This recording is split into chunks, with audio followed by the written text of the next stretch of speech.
Assalamualaikum warahmatullahi wabarakatuh. Perkenalkan, nama saya Fahira Tri Ismawati Ahmad Saleh dengan nomor induk mahasiswa 1995142016 dari Prodi Kewirausahaan Fakultas Ekonomi Universitas Negeri Makassar. Video ini dibuat untuk menyelesaikan tugas final dari mata kuliah Entrepreneurial Mindset. Pada video ini saya akan menjelaskan beberapa materi, di mana materi ini terdiri dari 13 materi.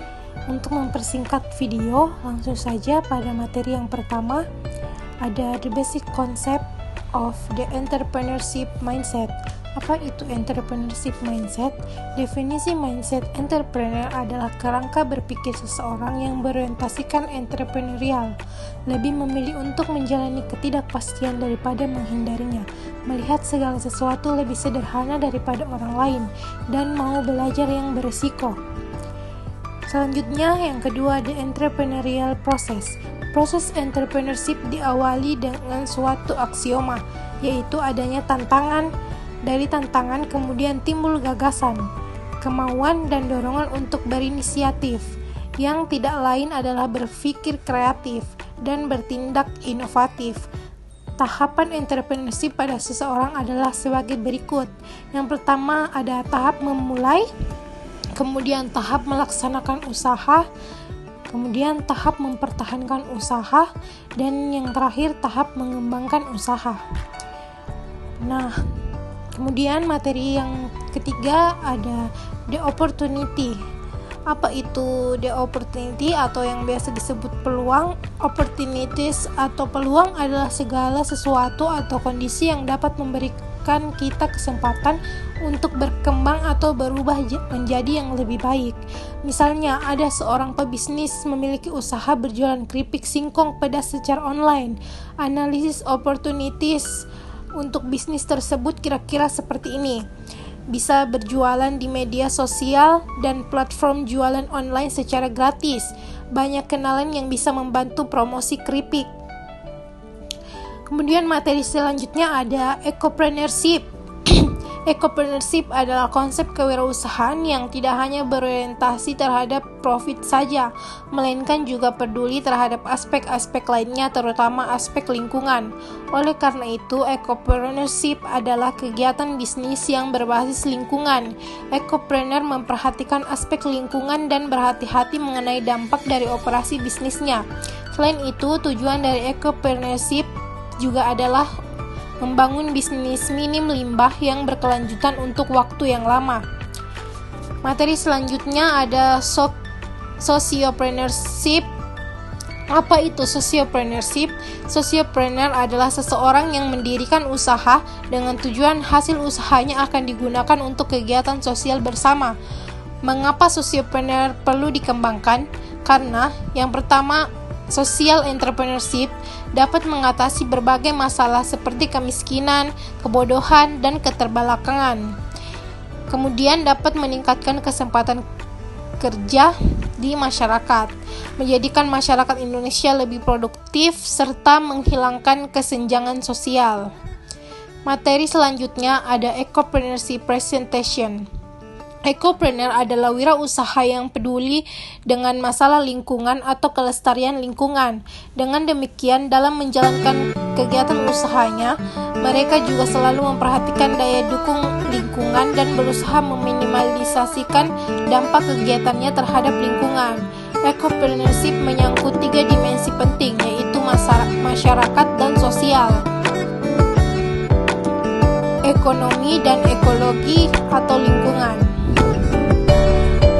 Kemudian sociopreneur presentation. Sociopreneurship merujuk pada usaha maupun bisnis yang bukan hanya sekedar mengambil keuntungan saja, melainkan ada unsur sosial di dalamnya. Jadi, bisnis yang dimaksud bukan untuk memperkaya diri sendiri, akan tetapi juga diperlukan demi kesejahteraan banyak orang. Misalnya, para difabel, anak-anak yatim, keluarga kurang mampu, dan masih banyak lagi. Selanjutnya ada franchising. Franchising adalah bisnis saat membeli waralaba yang dapat berupa badan usaha atau individu yang memberikan hak untuk memanfaatkan dan atau menggunakan hak atas penemuan atau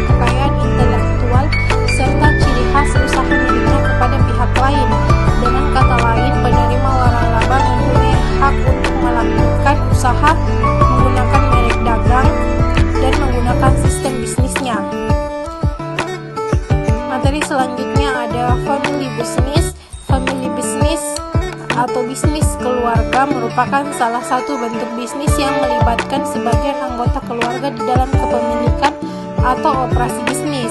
Bentuk-bentuk family business terdiri dari family owned business atau FOB, kemudian family business atau FB, kemudian business family atau BF. Kemudian selanjutnya ada bisnis model kanvas. Apa itu bisnis model kanvas? Bisnis model kanvas merupakan kerangka kerja yang berguna untuk menunjang jalannya usaha ke depan. Kanvas disusun dengan tujuan untuk memvisualisasikan, menilai, menjelaskan, maupun mengubah model bisnis sehingga kinerja perusahaan dapat maksimal. Selanjutnya ada franchise presentation. Bisnis franchise atau bisnis waralaba merupakan sebuah metode membuka bisnis dengan nama merek dagang hingga produk dan bahan dari bisnis yang sudah ada. Kita ambil contoh merek bisnis franchise terkenal seperti McDonald's, 7-Eleven, Dunkin' Donuts, Pizza Hut, Circle K, dan banyak lagi. Semua merek bisnis franchise terkenal dan telah Anda percaya kualitasnya.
Tersebut seperti sumber daya, aktivitas, hubungan yang akan dijalin dengan pihak terkait, pendapatan, hingga pengeluaran yang harus dikeluarkan.